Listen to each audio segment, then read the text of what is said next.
Welcome to இன்னோட Tamil எல்லாத்துக்கும் வணக்கம் guys. நம்ம AK64 படத்தோட அப்டேட்டுக்கு ஃபேன்ஸ் எல்லாம் தெரிய லெவலில் வெயிட்டிங் பண்ணிட்டு இருக்கோம். ஸோ இப்போ பார்த்தீங்கன்னா AK64ல ரீசெண்டாக கிடைச்ச அப்டேட் என்ன அப்படின்னு பார்த்தீங்கன்னா, AK64 படத்தில் நம்ம ஏகேக்கு வெறித்தனமான ஒரு ரோல் இருக்குது. அதே மாதிரி இந்த படத்தில் மோகன்லால் இருக்காரு அப்படின்ற மாதிரி சொல்லப்பட்டிருந்த நிலமையில ஸோ இது வந்து ஒரு மல்டி ஸ்டார் கேஸ்ட் படம் அப்படின்றது கன்ஃபார்ம் ஆயிடுச்சு. அது மட்டும் இல்லாமல் இந்த படம் பார்த்தீங்கன்னா ஃபுல் அண்ட் ஃபுல் ஒரு ஹார்பர் பேஸ்டு ஸ்டோரி அப்படின்ற மாதிரி சொல்கிறாங்க. ஸோ ஸ்டோரி கேட்கும் போதே பார்த்தீங்கன்னா வெறித்தனமாக இருக்குது. ஆதி ரவிச்சந்திரன் டிஃப்ரெண்ட்டாக ட்ரை பண்ணியிருப்பாரு. குட் பேட் அக்லி படத்தில் எதிர்பார்த்த மாதிரி ஃபேன் பாய்ஸமோ இந்த படத்தில் இருக்குமா அப்படின்னு கேட்டிங்கன்னா கண்டிப்பாக இருக்க போகுது. ஆனால் பார்த்தீங்கன்னா full and full good bad ugly படமாக இருக்காது. இது ஃபுல் அண்ட் ஃபுல் பார்த்தீங்கன்னா ஒரு பக்கா கண்டென்ட் ஓரியன்ட் படமாக இருக்கிற சான்சஸ் அதிகமாக இருக்குது. தென் இந்த படத்தோட ப்ரொடக்ஷன் ஹவுஸை பொறுத்தளவுக்கு வேல்ஸ் அப்படின்னு சொன்னாங்க. இப்போ பார்த்தீங்கன்னா ரீசெண்டாக ராகுல் இந்த படத்தை வந்து ப்ரொடக்ஷன் பண்ணுறாரு. அதாவது ரோமியோ பிக்சர்ஸ் ராகுல். அவர் பார்த்தீங்கன்னா பெரிய டிஸ்ட்ரிபியூட்டர்.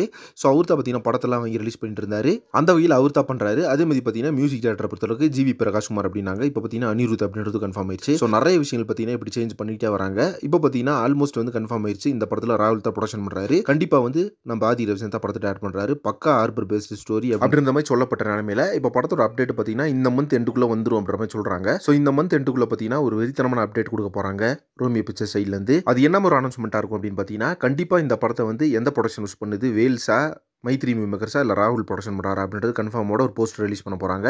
ஸோ அதில் பார்த்தீங்கன்னா படத்தோட டெக்னீஷியன்ஸ் யார், படத்தில் ஒர்க் பண்ணுற கேஸ்ட் யார் அப்புறமேல ஒரு அப்டேட் கிடைக்க போகுது. கண்டிப்பாக இது வந்து நம்ம ஏகே ஃபேன்ஸ்க்காக ஒரு மேசிவான அப்டேட்டாக இருக்கும் AK64லேருந்து. இதை பற்றி உங்கள் ஒப்பீனியன் என்ன அப்படின்றது கமெண்ட் பாக்ஸில் மென்ஷன் பண்ணுங்கள். நெக்ஸ்ட் ஒரு இன்ட்ரெஸ்டிங் பண்ணுறேன். Thank you miss friends.